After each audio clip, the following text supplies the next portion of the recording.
given Q is equal to 55.4 minus 0.022 P. Then dP by dQ is equal to minus 0.022.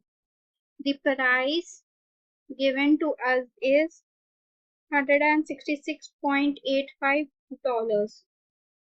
Elasticity of demand is evaluated as percentage change in demand by percentage change in price.